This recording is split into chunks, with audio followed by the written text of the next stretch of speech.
Welcome to the Dadlit Pod, the literary podcast for people who know the difference between the Viet Cong and the NVA. This is I'm your host, Dan Roberts, and I'm Oh, that's excited to great. say that I'm here with author J. Dan Sawyer, who apparently knows that it is in on that joke, which is Yep. good. Dan is an author, farmer, podcaster, and literary zeitgeist thinker.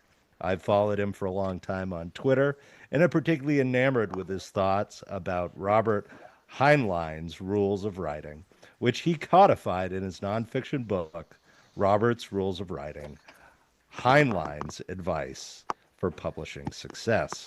He has another book as well, The Secrets of Heinlein Juvenile, Discovering the Hidden Magic of Perennial Young Adult Literature, which I think dads would be very interested in, along with his works of fiction, including the Clark Lantham Mysteries and Suave Rob's Awesome Adventures.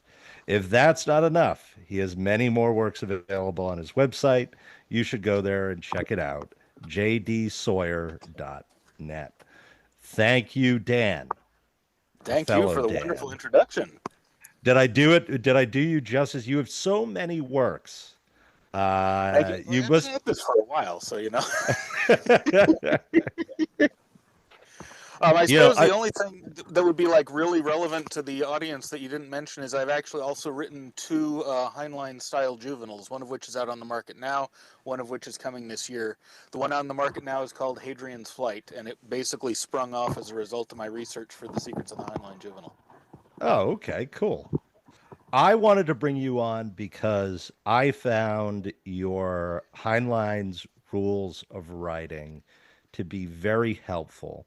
Of Oh, course, cool. I've only been doing this for about 4 years, and I've written four manuscripts. Hey, congratulations. Most people don't Eh, get past the first one. oh yeah, yeah, and I don't think I ever would have if I hadn't seen your post about Heinlein's rules of writing, and Cool. particularly his rule about only editing to editorial demand. Yep. So, if you want to run through what are the four rules of writing from Robert Let's Heinlein? see. It's been a little while, so I'll actually let me check the table of contents in the book. Okay, here we go. Rule one is you must write. Rule two is you must finish what you write. Yes. Rule three is you must refrain from rewriting except to editorial order. And then Harlan El, God, my tongue today. Harlan Ellison added the addendum, and then only if you agree. Um, Rule four is you must put the work on the market, and rule five is you must keep the work on the market until it is sold. Yes. So, you wrote an entire book about these Mm-hmm. rules, and I think they're fantastic. The you must write and you must finish what you write are, to my mind and in my experience, entirely essential. They are starting it all out, and then the editing to editorial demand I find is very helpful for OCD style writers who Yeah, really struggle with handing the work over yeah, and separating themselves from it.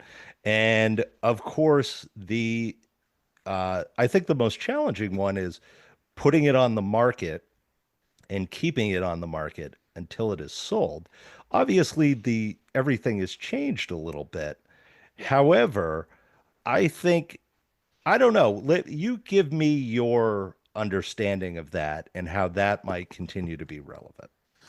Well, so the world Heinlein was writing in, he was in the high, or when he gave when he wrote the essay that contained these rules, was sort of at the tail end of the pulp era. And in the pulp era, there were hundreds and hundreds of magazines and new markets popping up all over the place, absolutely hungry for primarily short fiction. And then there were novel publishers aplenty that were competing for the paperback rights um, because it was, it was that day's version of streaming. Right now, everybody's got movies in their pocket. Before then, if you wanted entertainment in your pocket that wasn't listening to the news or music on the radio, you had to have a paperback. So that was the market he was working in. In his version of the market, that meant that you printed up copies of the manuscript and you mailed them out to an editor who might buy it to include in their magazine. In our market, that means that you have to put it in front of readers somehow. Yeah. Whether you're sending it to a traditional publisher, whether you're forming a publishing company and publishing it yourself, whether you're serializing it on a platform like Wattpad or Substack. And importantly, in Heinlein's advice, because he was talking to people who wanted to make a living at this, it needs to be in front of readers in a way that they will pay for rather than Yeah. just being there. Whether that means you're accepting tips or whether you're part of a service that's doing membership fees and then distributing little royalties or whatever it is. You want to be in front of readers in a manner that means they're going to pay you for the pleasure of reading your work.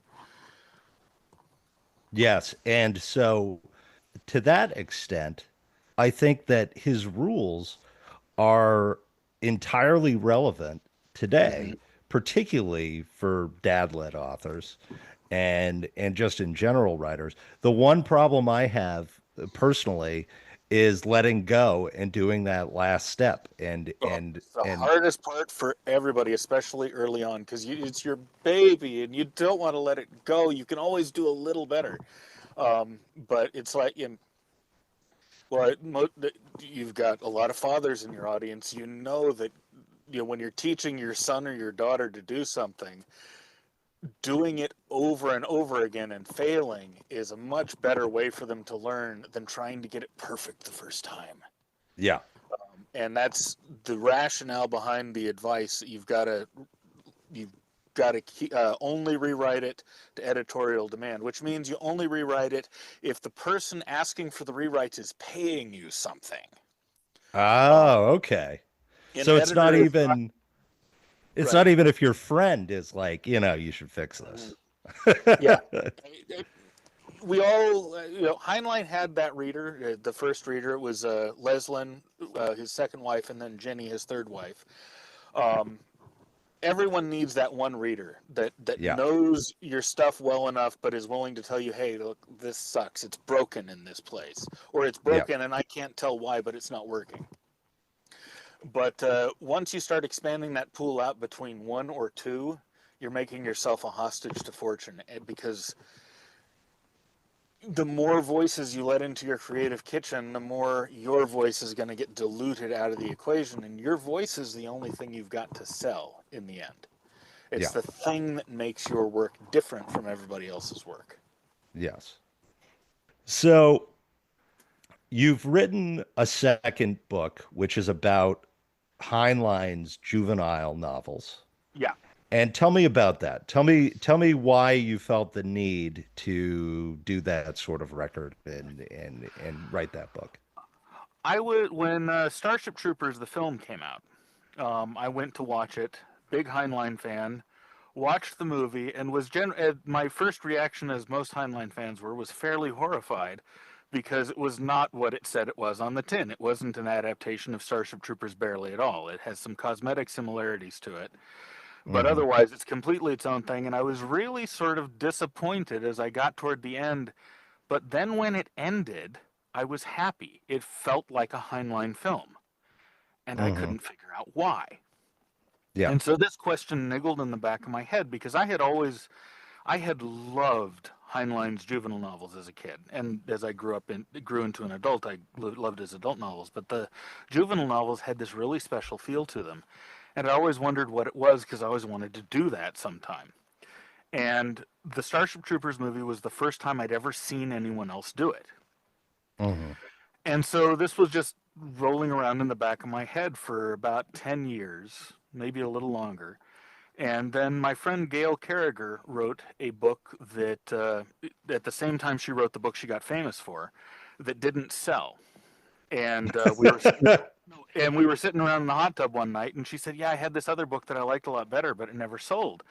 And now I've got this brand in steampunk, so I can't be doing science fiction right now." And I'm like, "Wait, you wrote a science fiction juvenile and never sold? I've got to read it. Let me read it." Yeah. And I read it, and it was wonderful, and it was a Heinlein juvenile. Hmm. And it was upon reading that I realized that there was actually a literary form to the Heinlein juvenile novels that had not previously been studied, documented, analyzed, explored, that kind of thing. And so I wheedled her into selling me the audiobook rights and made the audiobook of her book Crudrat, which was a great book. But once I and around the same time, I got to be friends with Nathan Lowell, whose books, though they're for adults, also have the same feel. Yeah. And so having those two other authors on my radar, I dove back in and I read each of the Heinlein juveniles about 200 times.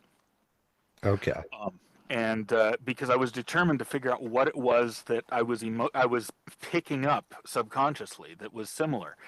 And what I discovered was there was actually a distinct literary form at work that Heinlein had developed largely unconsciously as he was writing through the juveniles, and that Lowell and Carragher, both of who had been influenced either directly by the Heinlein juveniles in Lowell's case, or by people like Tamora Pierce, who were consciously mimicking the Heinlein juvenile form in other genres, fantasy.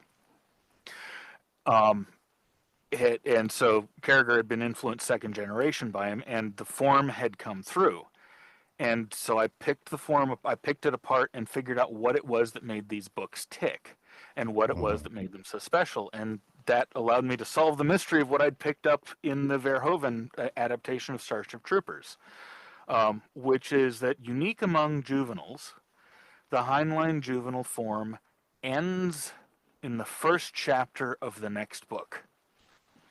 There's it's this weird little trick, but because they're coming of age novels, in most coming of age novels, you get a happily ever after. Yeah. Things are better. Our hero has attained initiation, and now he's a man of the world, and yay. Yeah. That doesn't happen in the Heinlein juvenile books. Your hero has that moment of triumph, and then instead of having the denouement be a chapter where he's settling into his new role and everything's fine and he's going to kick ass. Instead, he's in his new role and suddenly realizing that he's got to go through it all again because he's now leveled up and all the challenges are before him again. Yeah. And that's a much more honest reflection of attaining adulthood than the happily ever after type of ending. But that wasn't the only thing that the stories all had in common. That's just the one that filtered through from the Verhoeven film that I had picked up originally. Once I had figured out the form, I wrote Hadrian. Oh, you don't have video. I wrote Hadrian's Flight to sort of Yes. check to make sure. And at the time, I was in a writing group with someone who had been a good friend of Robert's. And so I passed him the book and I said, "Tell me if I got it right." And he came back and gave me the quote that's on the cover. "This is what Heinlein would be writing if he were alive today." And I was like, Great. "Oh, I got it." And so at that point, I was like, "Okay, I've got to write this down because this is a form of literature that the world needs." Yeah. This was all happening kind of at the tail end of the millennial YA boom, where you were getting all these chosen one fantasy stories. And chosen one fantasies are really unhealthy for teenagers, in my opinion, Hmm. anyway. Because the chosen one fantasy is all about accepting that you're already special. People retreat into this when they feel as if they don't have power over their lives. And it's kind of like giving a heroin addict uh, fentanyl to ease opium withdrawal, right? Yeah. It's not healthy. Um, Whereas the Heinlein juvenile form is about being out of your depth all the time and figuring out how to rise to the occasion. And then when you win, well, you've just qualified for a whole nother round of that shit on a more difficult level. But that's actually kind of cool. And it's like, Albert Camus' We Must Imagine Sisyphus Happy, Heinlein created a literary form that really shows why that works. And so I Yes. thought the world needs this form right now. So I felt like it was my responsibility, now that I had replicated the form and understood it and documented it, to write a book for other writers and for homeschool teachers and English teachers who were either interested in this form or wanted to teach these books to their charges. Yeah, so basically to escape the hero's journey narrative. The hero's journey is actually integral to the Heinlein juvenile form. Oh, really? Yeah, But not the chosen one hero's journey. not the chosen one. Anytime the chosen one, so the hero's journey and the chosen one are related, but they're not the same thing. Okay. Um, the chosen one narrative, as it's sort of developed in the 20th and 21st century, is you're born special, you don't have any choice about it, and your job, your growth as a hero is just accepting that you're kind of cool. Yeah. And in the old hero's journey, in the ancient world, yes, people were born special because they were the children of gods, but they still had to fight for their kingdom. They had to Yeah. prove themselves in battle. They had to earn the position that they were sort of entitled to. Otherwise, they wouldn't be able to hold it once they took it. Um, so in the ancient story world, there's the hero's journey and the heroine's journey, and they're almost mirror images of each other because they're the masculine and feminine maturation cycle in story form. Yes. And so Heinlein pulled from, and one of the things you're not supposed to be able to do as a novelist is to do both of these stories at the same time, because each has their own set of audience expectations, and you set an audience up for one, and then if you give them the other one, they get really pissed off. The Yeah. story doesn't feel like it works for them. They throw it against the wall. They write a bad review on Goodreads. You just don't do that kind of shit. And Well, unless you do. unless you do. And one of the things, so what Heinlein does with the Heinlein Juvenile is he brings together five distinct and usually mutually exclusive story forms. He brings the hero's journey, the heroine's journey, the Horatio Alger story, the Stratemeyer Syndicate story form, which was like the Hardy Boys and Tom Swift and Nancy Drew. They had a very distinct story form. And then the German form called the Bildungsroman, which is the coming of age tale, where the hero's primary job is to figure out how to fit themselves into society.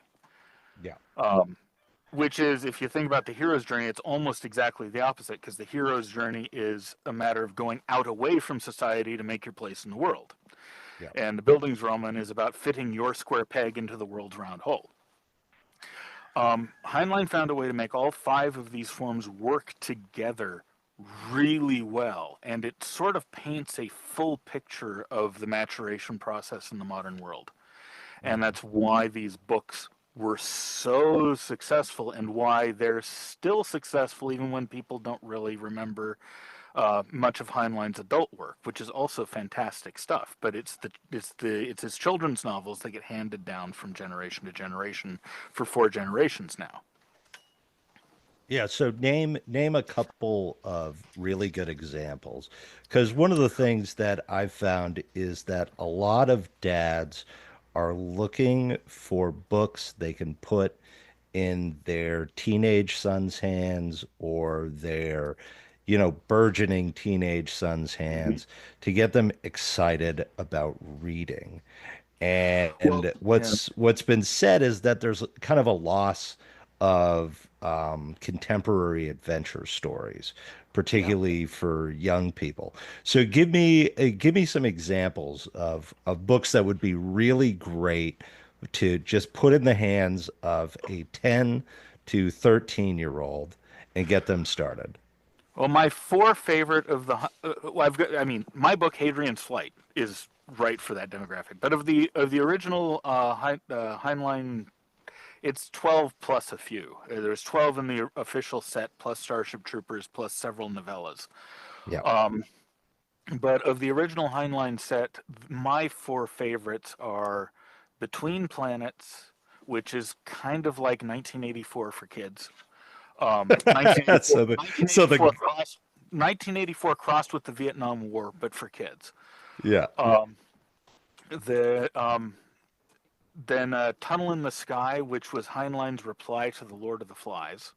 yeah, A bunch of kids on a survival mission get marooned for an indefinite amount of time and have to construct a society and a civilization, and do, yeah. before they're found again, and then have to go through the trauma of reintegration with their parent culture. Um, and by the way, in case you're interested, in the 60s, that actually happened. There was a bunch of boys who were marooned alone on an island, and when they were found, it wasn't the William Golding plot where everyone had Yeah. gone to anarchy. They'd actually built themselves a tennis court, they had a water system, they were doing fine, and they had a functioning, healthy civilization. So Heinlein was right, Golding was full of shit. Um, but so that was a great one. That was the first Heinlein book I read, and it totally hooked me. Um, there's attacks by monsters. There's archaeology on the planet that they get stranded on. There's all sorts of fun stuff.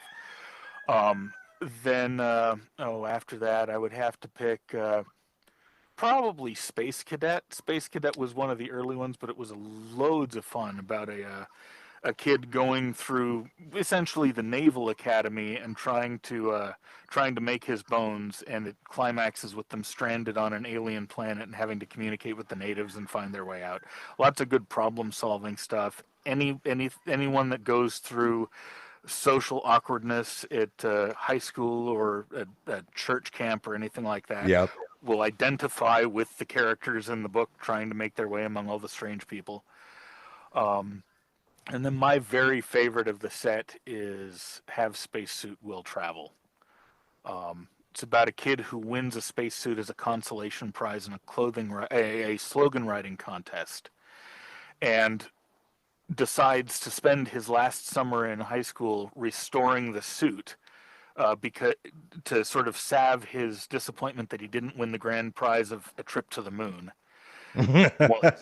While he's out test walking in his family's field, the freshly restored spacesuit, he gets kidnapped by aliens Yeah. and used in an interplanetary piracy and blackmail scheme. It's loads of fun.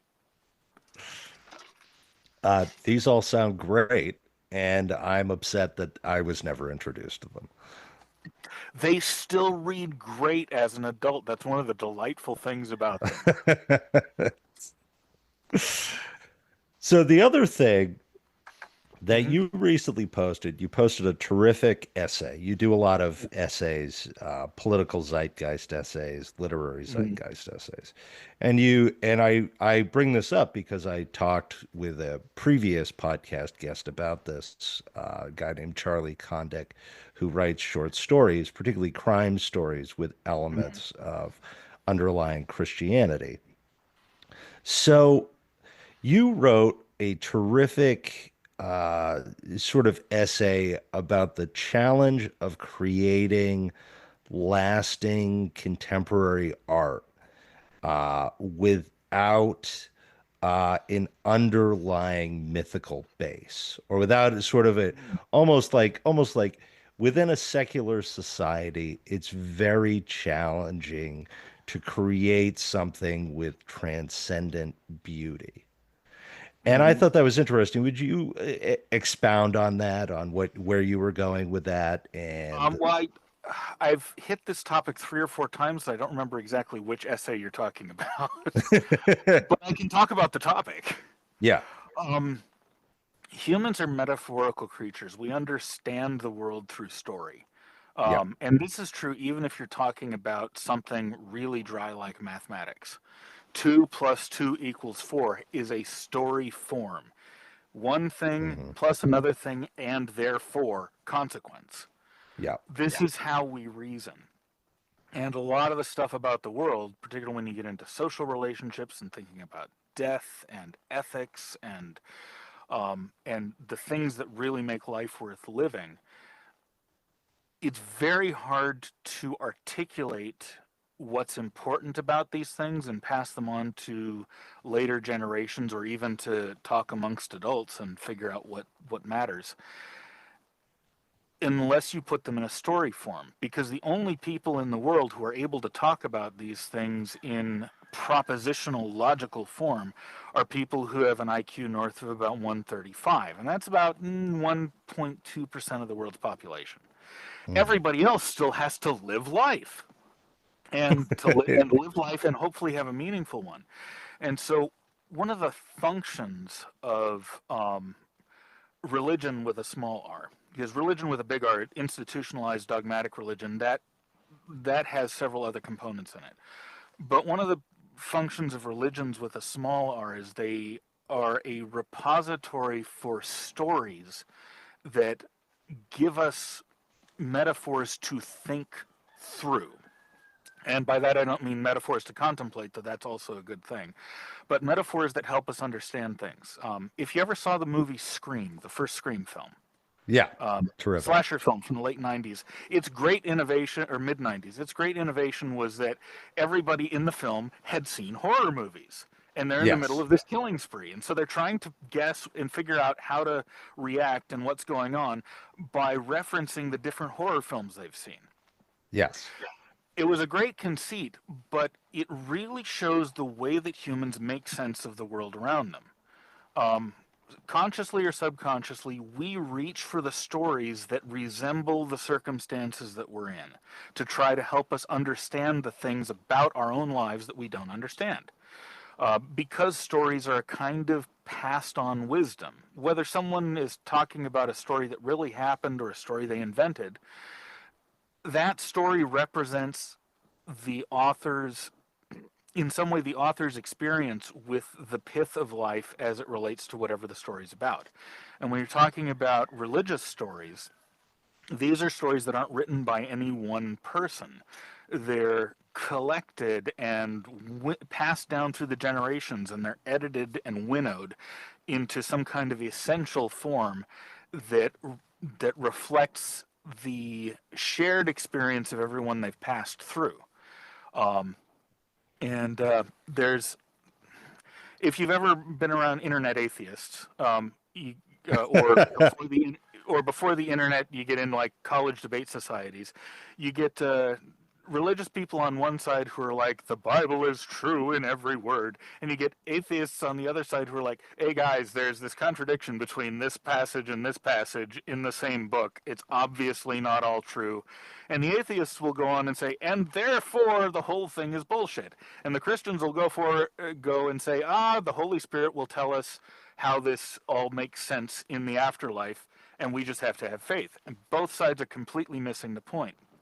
When it comes to myth, the mismatches are the point. They're a feature, not a bug, because it's not the words of the text that matter, it's the stories and how they function to help you make sense of the world. One of the things that happened with the advent of the printing press, which gave us the Protestant Reformation, is it allowed people to read the actual text of the Bible and the other myths and to have arguments, like rabbinic arguments, about what the actual text means. That's not how myth functions. That's how legal codes function. yeah, The the function of story is to give you paradigms and pictures and metaphors for helping you make sense of the world. And the exact moral content of a story or the exact ideological content of the story is way beside the point of the primary use and importance of stories. yeah. I was thinking, I'll use sort of an example that I recently undertook, which is I told my daughter a story about a little girl who stepped on a tiny spider, and then a giant spider came out and said, "Somebody stepped on my baby." And I told my daughter, the giant spider told the little girl to lift up one of her feet, and the little girl consciously chose the foot she hadn't stepped on the tiny spider while shuffling her foot with the other one, and then lifted up the other foot. And her response to that was, Oh, so the lesson is don't step on spiders because you'll hurt the mommy spider's feelings and she'll eat you. I didn't have a lesson in mind. It's but she had sort of, I guess, intuited that there should have been one, Hmm. because the little girl in the story was experiencing the moment Hmm. versus sort of her typical of daddy, mermaid, octopus, vampire, castle at the beach. Hmm. Yeah. If you integrate the little girl and make it relevant to some sort of experience, it becomes palpable, Yeah. and almost lessons from authority. Yep. Yeah. Stories are virtual. Yeah, novels, movies, whatever. They're sort of virtual reality exploration of the parts of life you haven't touched yet, Yes. especially when you're Yeah. a kid. Yeah. I was thinking about this today, right? Because we live in a world that's very atomized from a media Hmm. standpoint. Everyone has their own media receptacle. Everyone has their own phone, their own TV, their own tablet, their own computer. And I thought about why, particularly, this podcast form is appealing to me, for example, Hmm. and the idea of two people having a conversation and only and engaging with that. And then I thought about serialized television and the Mm. fact that we have certain TV shows that, because they're still released on a weekly basis, like White Lotus or The Rehearsal, the stuff on HBO, it Hmm. it becomes what MASH was, right? Yeah. It becomes an event.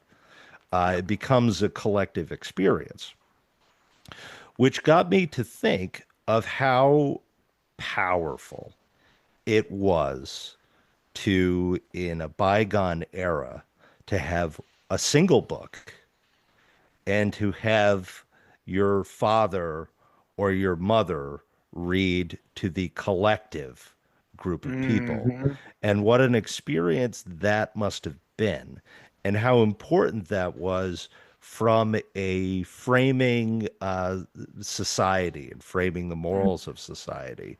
And why, for example, when books come along, because books uh, so I'm a historian professionally, and one of Oh, my cool. yeah so one of No my wonder we favorite get along so well.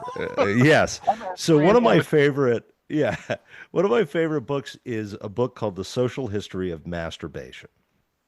I haven't read that And one. It sounds like you've fun. read that? Yes. I haven't read It's it. It sounds like fun. uh yeah, it basically, what it talks about is that in the beginning of the Enlightenment, when all of a sudden women could sit and read books by themselves, it Hmm. was incredibly threatening. The idea that an individual person would engage with the text and Yeah. would engage with the text for sort of a personal fulfillment was pornography. That's what Yep. pornography was in that Hmm. era. And that was perceived as very transgressive, but it was Right. unstoppable because once you have the printing press and once you could distribute this and once people had access to money, they could do that. And the interesting irony about this, of course, is that now when we talk about libraries and we talk about people being very threatened by what's available in libraries, Hmm. that is an atomized element, but it takes engaging with another person to access it. You know Yeah. what I mean? Like, Hmm. I don't think a parent can feel that they can control, to some extent, influence over their child by controlling the security on a phone or Hmm. keeping them off like certain areas of TikTok. But the idea that they would engage with another adult Mm-hmm. in that sort of space and then have something outside of that, I think feeds into just a general paranoia that's been around forever, and Yeah. one uh, which in just sort of the literary society of the past, that ability for the collective experience of a book versus the individual experience of a book is very different and very powerful. Mm-hmm. And I it to that extent we have a very media savvy culture, but at the same time one that is very atomized, where before you know it, Mm-hmm. someone you know could read something so persuasive and yet so divergent from Mm-hmm. your ideological or personal viewpoint that it's completely inconceivable that they could hold that opinion. Yeah. And so yeah, so I think I And this goes it goes hand in hand with the death of metaphor. yeah, One of the things that's slightly horrifying to me, but also fascinating from a cognitive standpoint, is the ease with which people take on what they're reading on the internet or seeing on TikTok or reading in their own personal lives. The degree of seriousness, the wrong kind of seriousness with which they treat it. There's not, I mean, we're both older guys. yeah, We come from a time when, whether it was because we went to the movies and there was the collective dream, you get yeah, in a theater with 500 other people, and it's not exactly literally, but you're basically all sharing the same dream. You go yeah, down, the 24 frames per second induces kind of a hypnagogic dream state. You watch this, this shadow play that's made up of someone else's pretend, and it affects the way you think. It affects your experience. You go out to dinner afterwards. You talk about it. You have a lot of fun. Um, there's so I don't know if it's the degree of isolation in which media is consumed, or the activistic and literalistic way that children are now aggressively taught, yeah, or if the society has just become so poor in its metaphorical sophistication as material comforts have gotten so readily available, so you don't have to use the imagination in the same way when you're young, or maybe all of these things, or maybe it's something else I haven't thought of. yeah, The degree of literalism in the secular culture now rivals what I grew up with in a fundamentalist church, which is really, really scary, because it's not just that there's no sophistication, it's that when you have that kind of literalism as a baseline, you have no freedom with which to negotiate a complex world. Everything has to be stuck in very firm mental categories, or you're helpless. yeah. Or morally compromised. Morally compromised or highly moralistic, and self-righteousness becomes a virtue, which is not good for anybody. Yeah. Yeah. To some extent, though, I wonder if that's just a product of youth. I think as people are younger and they don't have to make the sort of compromises of existence. Yeah, there's definitely some of that, though. I gotta say, I mean, some of the boomers I know and some of my own Gen Xer peers, they've ossified in the way that that they've returned to that. Yeah, Yeah. they want their categories really hard and firm, and and life doesn't work that way. No, almost definitely not. That's very interesting. I had an idea for I wanted to write sort of a Wizard of Oz type tale for my daughter. Mm. And I was going to call it The People of the Common Dream. Ooh, Or nice name. and the underlying idea was going to be that an orphan would travel through sort of a series of societies that are kind of set up a little different with each one. Oh, And fun. and the final one was going to be a society where they use sort of radio broadcast technology Hmm. to make sure that everyone has the same dream every night. Hmm. And I thought that that would be very interesting. And I was inspired to do by this idea because I'd talked to a gentleman from uh, West Africa who talked Hmm. about the experience that he had with his sister getting married Hmm. and the idea that the sister was leaving the tribe in this instance. And so there were all these preparations within the community for seeing her off. And there was the approach of the other community to get her, and a series of things that you just had to do to extricate her from her tribe Hmm. to a different tribe. And I thought about the idea that in a sort of isolated society where that could go unchallenged, it's almost a common dream in an Yeah, it isolated really is. society. And I thought that that would just be a very neat thing. Although I'm very averse to post-apocalyptic fiction, Hmm. even though I have great post-apocalyptic fiction ideas, Hmm. purely because I read David Brin's The Postman a long time Mm. ago. And of course, David Brin's The Postman is, for those who haven't read it, it's Completely falls Brin's. apart in the second half. Yeah, it definitely falls apart. It becomes very weird in the second half. Hmm. Uh, it is effectively a book about a man who is living in a post-apocalyptic society who yearns for what he remembers. Yep. And he is juxtaposed against people who sort of relish living in chaos and violence, Hmm. and then the people who they treat as serfs, Right. uh, uh, who are the people that, you know, that almost look back religiously on what used to exist and have this mythical understanding of it. And I thought it was Hmm. interesting that someone pointed out that this was a big influence on the people who made the television series, well, the video game and then the television series Fallout. And I had Hmm. never thought about that. And I'd read The Postman a long time ago, well before Hmm. Fallout. And I just love David Brin's work on that.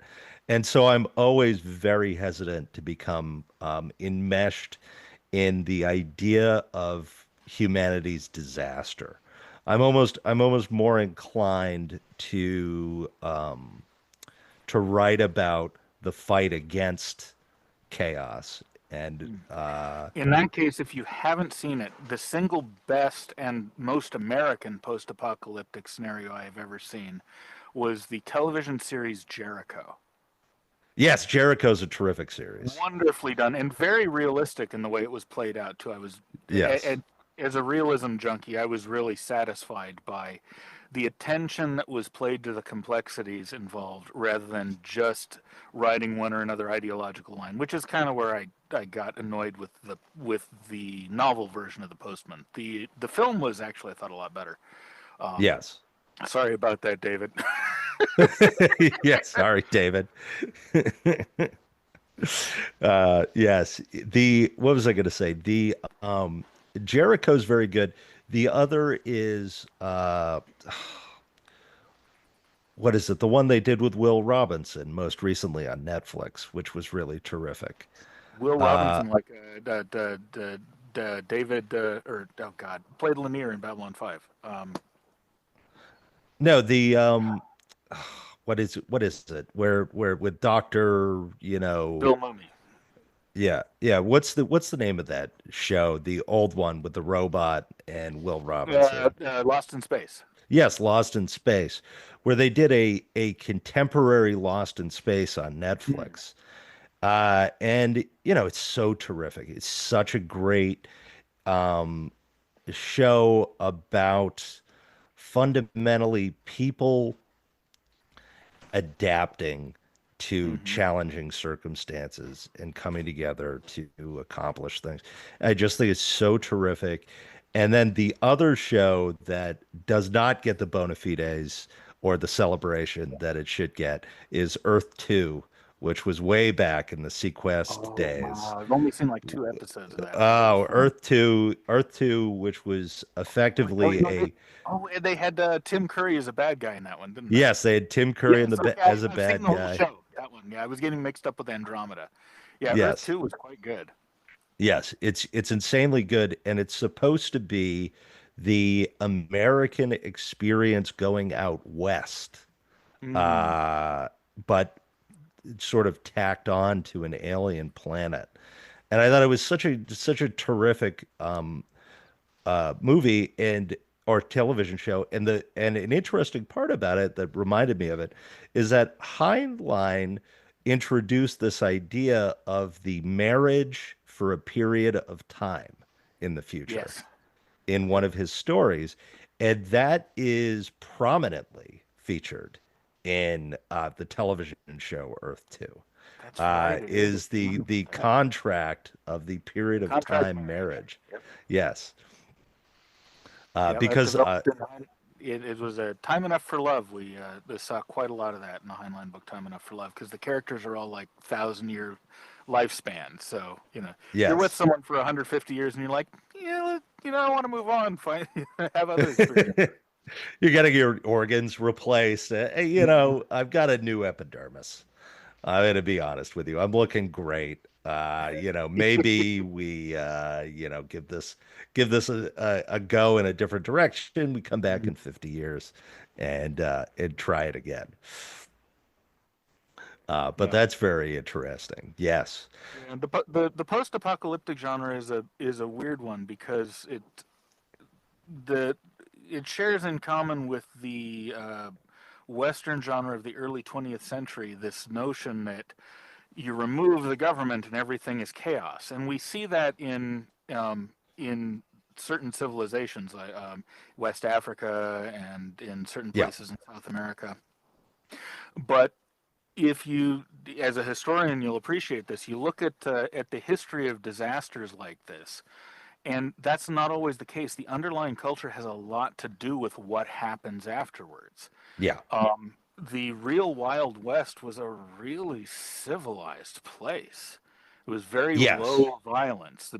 Um, the the Well, history, it had a rigid culture of sort of social compliance. right, and Yes. it also had the vast latitude for individualism at the same time. And this Yeah. comes eventually out of the English common law tradition. The English were the Viking civilization that couldn't be tamed because the whole country was swamp. Yeah, so there was no way to centralize authority until they dug the canals, starting with what was it, James the First, and that was a 200-year project. And before that, so the tradition of local government, high levels of individual autonomy coupled with high levels of social responsibility Yeah. is the culture that gave birth to the American culture. And the American West really reflected that.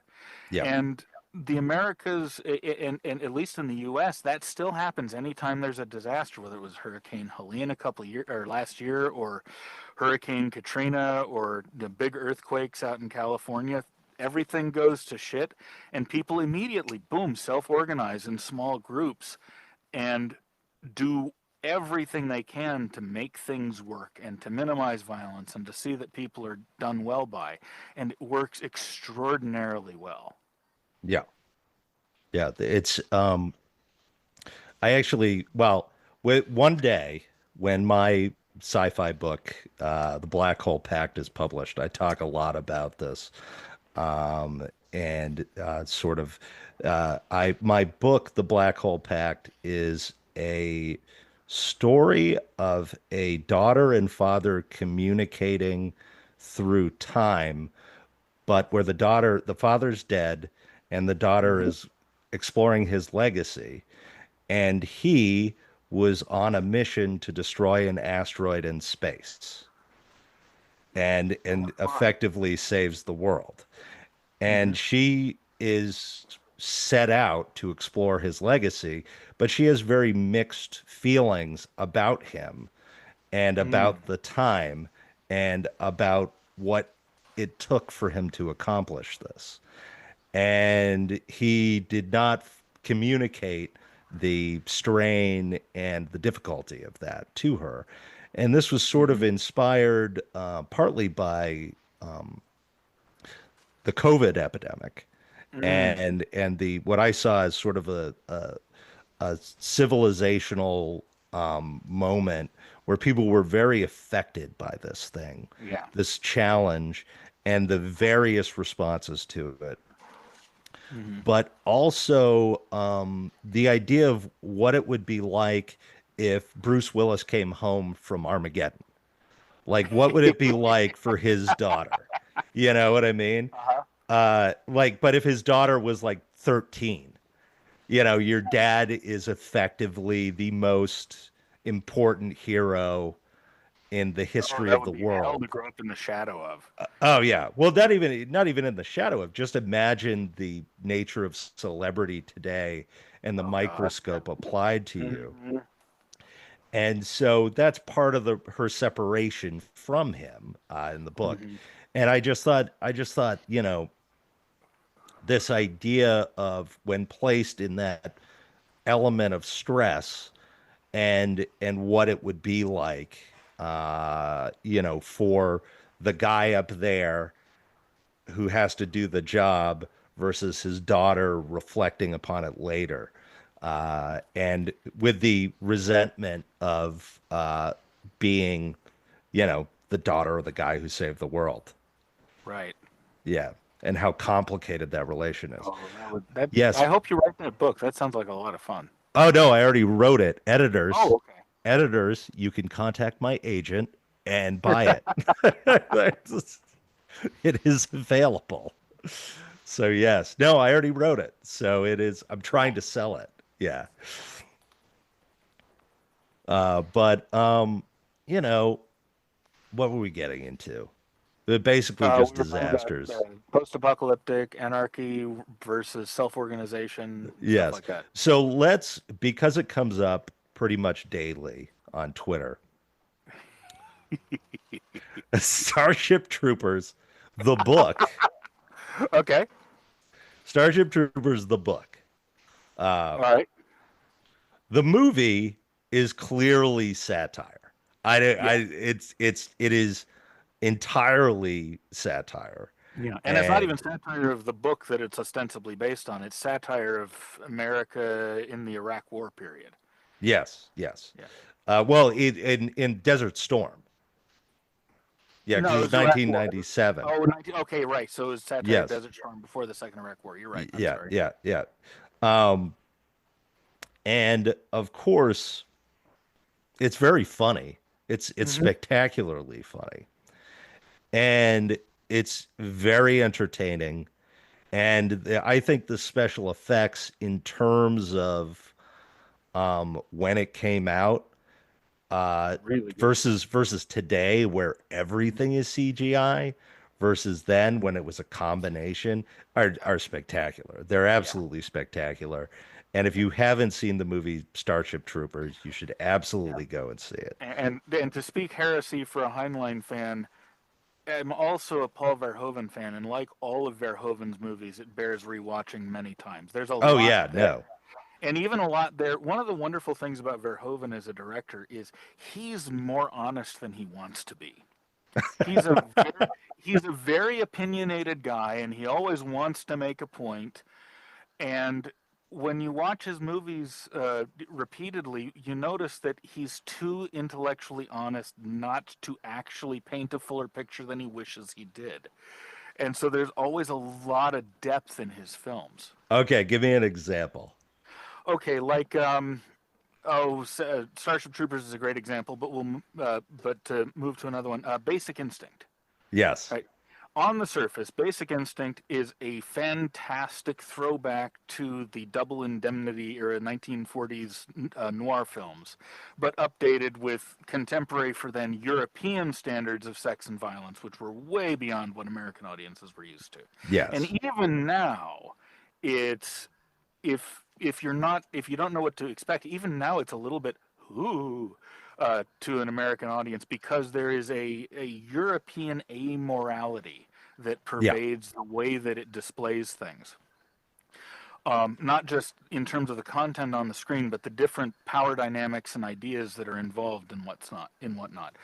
So on the first viewing, what you've got is this wonderful cat and mouse game between a murderous author and a corrupt cop, um, who are toying with each other and sleeping together and trying to catch each other in the cop's case, or frame for murder in the case of the murderer.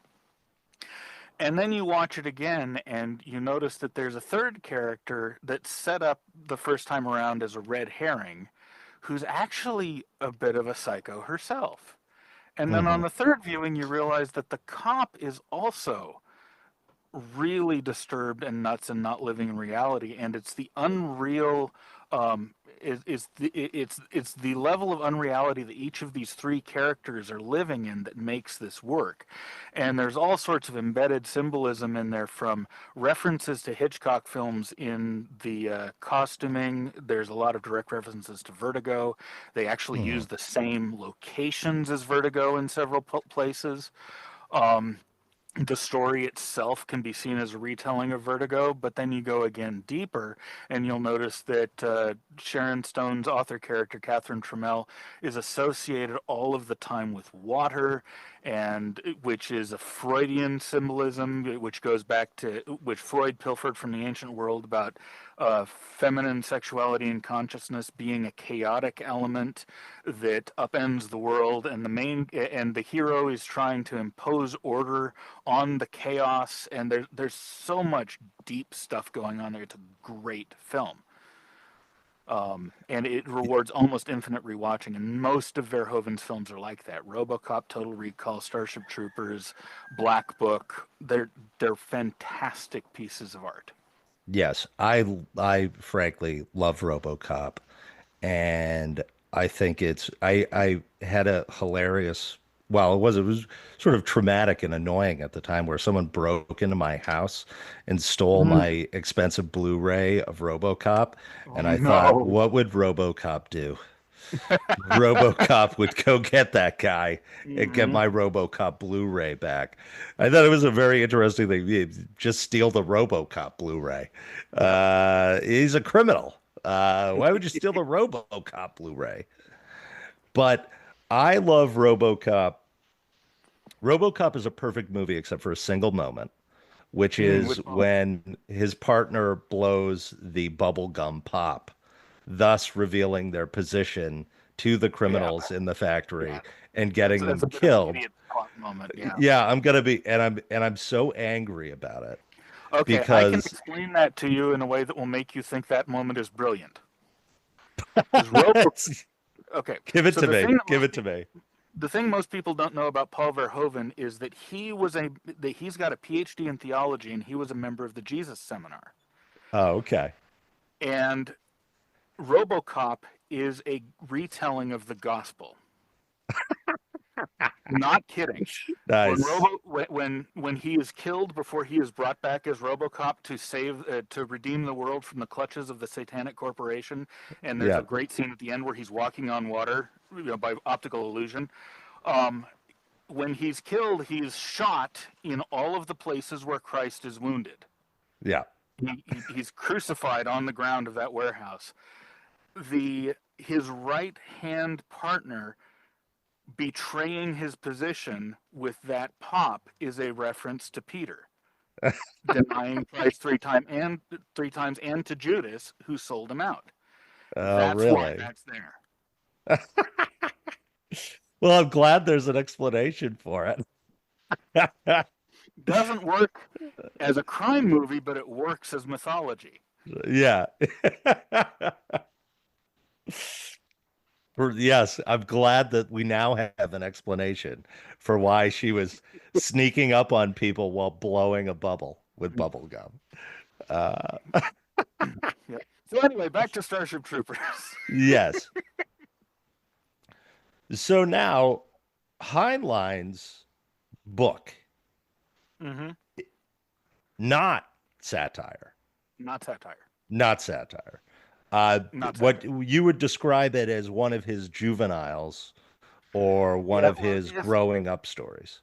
yeah, it's a coming of age story. It was actually the book he wrote in order to get out of the contract to write the juvenile novels because the editor that he was assigned to was miserable for him to work with.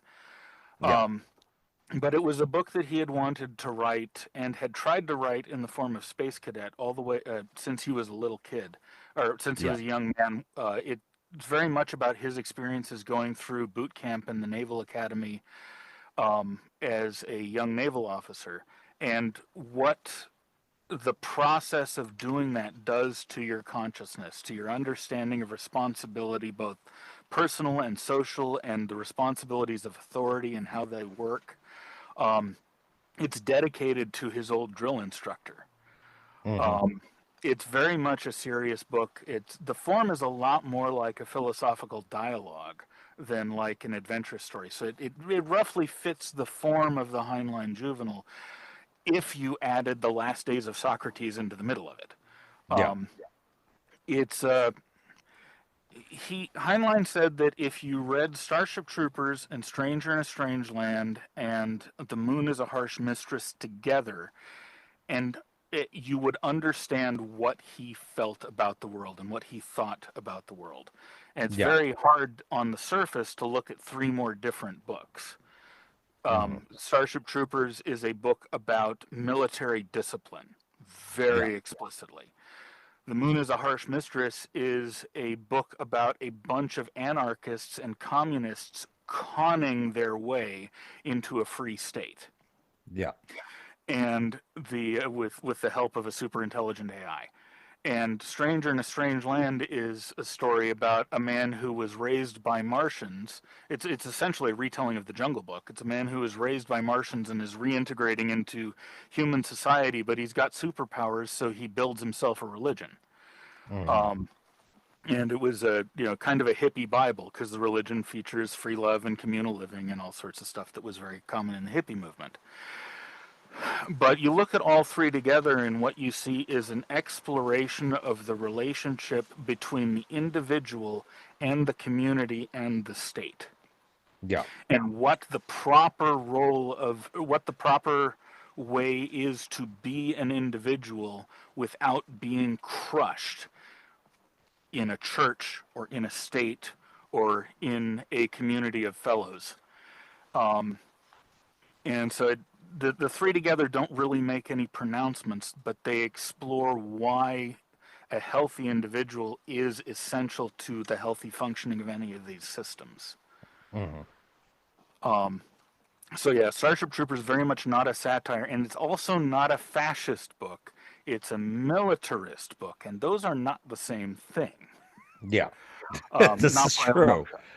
Yeah, this is shot. true. We should explain context to people Right. that at That was certain the times. mistake. That was yeah, and that was the mistake that Verhoeven made in thinking that he was portraying a fascist society in his film. Yeah, He was portraying a militarist society. Verhoeven's personal history is as a kid in the Netherlands. If you ever saw the movie A Bridge Too Far, yeah, about the taking of the bridges in Amsterdam and how the Allies lost that battle because they tried to go a bridge too far to cut yeah, off the Nazis' access into Amsterdam. Verhoeven was about 4 or 5 years old and living in one of the apartments overlooking the battle. yeah, Made a deep impression on his consciousness. And then he grew up in post war in the Netherlands, which was part of the American alliance, but very much removed from the military front lines in the Cold War. yeah, So he got it fixed in his head that the essence of fascism was the violence. yeah, And so and that's an error of thinking that pervades his entire artistic oeuvre. Um, Heinlein was a military man. The only reason he became an author was because he got malaria. It was malaria. He got malaria in the military and was forcibly discharged honorably, but they yeah, weren't going to let him on the ship. His health was too fragile, and that continued through his whole life. And he spent his whole life wishing he had had that military life because that was a very important part of his family's tradition. Hmm. And so what you see throughout Heinlein's works is an exploration of how a military can be important without being the source of a dictatorship. Because he was Yeah. also very much an anarchist and libertarian at heart. He was a socialist in his younger days, but it was an Upton thing. He was literally the campaign manager for Upton Sinclair. And that was a very American version of socialism, not one that was informed by continental philosophy. Yeah. So the American version of socialism was always creating a civilization in which the individual could thrive without being oppressed by corporations, which is Hmm. not what Marx was up to at all. No. So as he as he went through life, and particularly what changed his idea on government and politics was a world tour that he and Ginny took in the late 50s. You can actually see the breakpoint in his writing between the writing of The Star Beast, which is the last book he ever wrote that portrayed governments in a sympathetic fashion, and his and the books that come after that one. Um, he he remained a militarist and a patriot while also becoming an anarchist, Yeah. basically. And so when he goes into the military life in Starship Troopers, he's very much concerned not with the the idea of conformity to the system, but with the interaction between the individual and the system, and the thriving of the individual because the system understands that it requires a healthy individual to work. Yes. So less sort of alienation a la Catch 22 Mm-hmm. and the Forever War, and more Red Badge of Courage. Yes, very Yeah. much. Yep. And by the way, Forever War was his favorite late 20th century science fiction book. Just one of my It's favorites. so good. I love it. Yeah, I love it. yeah, it's wonderful. It's the perfect rejoinder to Starship Troopers. Yes. Because Haldeman explores the other side. He explores the alienating part of being a veteran, and Yes. Heinlein explores the solidarity aspect of being a veteran. And so you Yeah. read the two together, you get very much a full picture of the spectrum of the military life. Yes. It's very, they're both uh, really interesting books. Haldeman, I really love. I think my favorite part of it is the accidents, Mm, the military accidents. yeah. This idea that just stuff goes wrong and it ends up costing you people, and it feels Mhm. sort of hopeless Yep. and strange and pointless, and it's even before it's in the middle of things, it's before you get there, that sort of stuff. I think it's such a terrific book that just talks about uh both the pain and challenge of being in that sort of situation, of being in that Mhm. sort of close group where you're doing something that is dangerous. Yeah. It's absolutely dangerous. Yep. And uh and the costs of doing something like that, that's very dangerous. And I Yeah. love the book. I think it's a terrific story, and Yeah. It's really good. one of my favorites. Yeah. Well, Did you want to Dan, hit that point about mysteries before we wrap up? yes, what were we saying about mysteries Okay, before? so before we got on, you were telling me about the mystery author that you mentioned recently who works his Christian moral views into his books. Well, he's a crime author. He's a Crime crime author. author. And that sort of element of morality works its way in. And I find that every book I write has an Mm-hmm. element of mystery driving it, Mm-hmm. because, that's fun for me. There are two things that I've found in the four manuscripts I've written. Mm-hmm. They all feature a mystery, and they all end with a Western style standoff between the protagonist and the villain.